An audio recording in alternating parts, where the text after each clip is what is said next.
Ladies and gentlemen, the sound you hear is a buzzsaw ripping through a painting of George Washington chopping down cherry trees.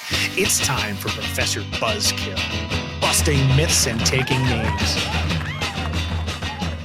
'Tis the season, Buzzkillers, the end of December, early January, for many religions to have their major religious holidays. And most of you Buzzkillers already know that most Christian churches celebrate Christmas over a period of 12 days. Depending on the denomination, it lasts from December 25th to January 5th or December 26th to January 26th. Now, there are lots of theological reasons for celebrating 12 days of Christmas, but we're here to talk about something a little less lofty than that. We're going to bust that email myth about the song, The 12 Days of Christmas, that your nut job uncle sends you every year and sends it to everyone else he could think of. We know you're not gullible enough to buy into his paranoid, persecution complex-fueled rant about the song really being a way to teach oppressed Catholic children their catechism, their religious doctrine, in secret. But the whole story is fascinating in its own right, and lots of people seem to believe it. So let's talk about it. You know the song, The 12 Days of Christmas. It's often used as a carol. 12 drummers drumming, 11 pipers piping, 10 lords a-leaping, 9 ladies dancing, and on down to a partridge in a pear tree. Sounds like a great party that I should have been invited to, but wasn't. Well, like the myth we busted recently about the religious meaning and origin, and I'm putting those in air quotes, of the candy cane, the original meaning of the 12 Days of Christmas has been forcefully misinterpreted and reinterpreted like this. The song, according to the story, was a secret way to teach young Catholics about their faith in Protestant England during the 16th to the 19th centuries. Now, again, you'll see this most commonly in the email that your nutty uncle forwards every year. And here's a long quote from it. I want to quote it exactly so you get the sense of the paranoia and the craziness. Here it is. Catholics in England during the period 1558 to 1829, when Parliament finally emancipated Catholics in England, were prohibited from any practice of their faith by law, private or public. It was a crime to be Catholic. The 12 Days of Christmas was written in England as one of the catechism songs to help young Catholics learn the tenets of their faith, a memory aid. When to be caught with anything in writing indicating adherence to the Catholic faith could not only get you imprisoned, but could get you executed. The song's gifts are hidden meanings to the teachings of the faith. The true love mentioned in the song doesn't refer to any earthly suitor, it refers to God himself. The me who receives the presents refers to every baptized person. The partridge in a pear tree is Jesus Christ, the Son of God. The other gifts in the song symbolize the following. 2 turtle doves equals the Old and New Testament. 3 French hens is faith, hope, and charity, the theological virtues. 4 calling birds is the 4 Gospels or the 4 evangelists. 5 golden rings is the first 5 books of the Old Testament. 6 geese a-laying is code for the 6 days of creation. 7 swans a-swimming equals the 7 sacraments. 8 maids a-milking is the 8 beatitudes mentioned in the Sermon on the Mount. 9 ladies dancing is the 9 fruits of the Holy Spirit. 10 lords a-leaping equals the 10 commandments. 11 pipers piping equals the 11 faithful apostles.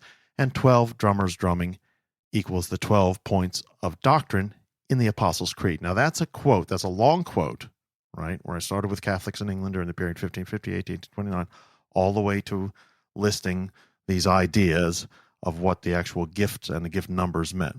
That's a quote directly from the email. That's not what we're arguing here, Buzzkillers. We're not promoting this myth. Having said all that, let me re-stress. The idea in the email is that the restrictions placed on Catholics in Protestant England were so severe that Catholic children had to be taught in secret ways, such as through songs or poems that seemed to be about something else, something harmless, but actually had hidden references to Catholic doctrine. But you know what I'm going to say, Buzzkillers? There's no historical evidence of this whatsoever. And if that were all there is to this story, I wouldn't waste your time with it. The thing is, this myth is so infuriating on so many levels for a historian that I just can't help myself. Let's first tackle the idea that before Catholic emancipation was enacted by Parliament in 1829, Catholics in England were in danger of being executed in especially gruesome ways if they happened to accidentally mention some aspect of Catholic teaching. Bloody and nasty execution is one of the punishments mentioned in the email message that's been plaguing the internet for years. The English Reformation, which ended the state's relationship to the Catholic Church, began in the early 1530s, but it took a long time to become complete. Arguably, it wasn't completed until 1558 under Queen Elizabeth I. And the whole thing was extremely complicated. Then, for the next 2 centuries, the restrictions on Catholics and the extent to which those restrictions were enforced waxed and waned considerably. Catholics often went through long periods with hardly any serious restrictions or punishments at all. And these specific legal restrictions were gradually eliminated over the centuries. By the time of Catholic emancipation in 1829, which is mentioned in your nutty uncle's email, the only significant restriction on English Catholics that was still enforced was that they couldn't sit in the House of Commons. That was eliminated by the 1829 Act, which also repealed several other restrictions that were technically still on the books but had been ignored for a long, long time. Okay, enough historicizing about English history, Professor. I can hear you saying, get back to the song. In the first place, there's no historical evidence whatsoever that the 12 days of Christmas served a secret purpose for Catholics. But if it had served a secret purpose, Professor, I hear you saying, there wouldn't be any written evidence. It was a secret. Well, the problem with that argument is that there was plenty of written Catholic doctrinal material floating around and between English Catholics more or less freely since 1715, and even before that. And lots of that evidence survives.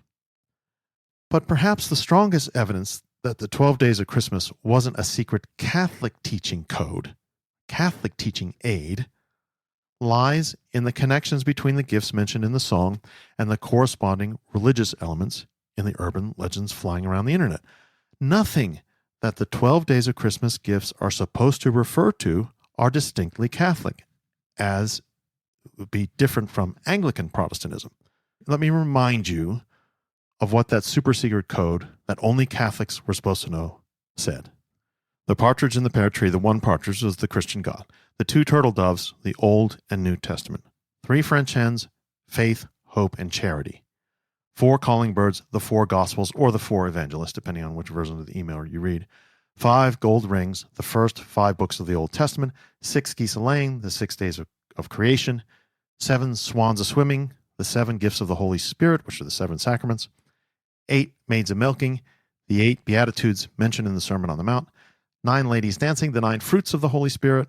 10 lords leaping was supposed to be the 10 commandments. 11 pipers piping, the 11 apostles. And 12 drummers drumming, the 12 points of doctrine in the Apostles' Creed. The thing is, Buzzkillers, Catholics and Protestants in England all believed in exactly these same things. All these things are identical for both denominations, at least in terms of what they're called. Although each denomination used a different version of the Bible, both versions contain these things. Having to cover up, quote, the Old and New Testaments, unquote, with a secret code of, quote, 2 turtle doves wouldn't be specific enough. Any Catholic child caught learning that there was an Old and New Testament would be indistinguishable from a Protestant child learning the same thing. It'd be very hard for the authorities to figure out which kid's head to chop off for being religiously impure. 3 French hens refer to the Catholic version of the Holy Trinity, or if a partridge in a pear tree, the one partridge in a pear tree, was code for the Pope, then this story might have something. But you don't exactly have to be a code breaker to realize that 4 calling birds referring to the 4 Gospels isn't going to fool anyone. It'd be as if JFK's code word for missiles during the Cuban Missile Crisis was, quote, long-range rockets. Even Baldy Khrushchev would have seen right through that one. The 12 Days of Christmas is a great song, and it's fun to sing, especially with kids. But it's just that, and that alone, a song. So where in the world did we get this nutty story that your paranoid relatives spread every year? Apparently, Hugh McKellar, a Canadian teacher and librarian with a passion for hymns, published an article entitled How to Decode the 12 Days of Christmas in 1979, in which he laid out the basics of the 12 Days of Christmas as secret Catholic teaching idea. But he only suggested the notion that the 12 Days of Christmas gifts might be used to teach children about the most important parts of Christian thinking. This kernel of McKellar's idea was watered by Father Hal Stockard, who wrote an article along similar lines in 1982. But the myth really flowered when another priest, Father James Gilhooly, published an article with the absolutely yummy, grassy knoll conspiracy-sounding title, Those Wily Jesuits. If you think the 12 Days of Christmas is just a song, think again. It appeared in the Catholic magazine Our Sunday Visitor in 1992. Note the year. Note the year because you know what else happened in the early 1990s Buzzkillers. The internet and email happened. And the story spread like, well, a fantastically improbable historical myth over the internet. But that's all it is, a myth.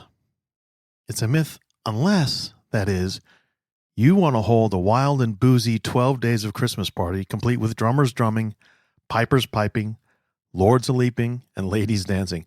Just make sure to invite the one and only partridge in a pear tree nesting in your heart. That's me, Buzzkillers. I'll bring the French hens and the turtle doves, and I'll keep my mouth shut about this whole thing being a myth. Talk to you next week.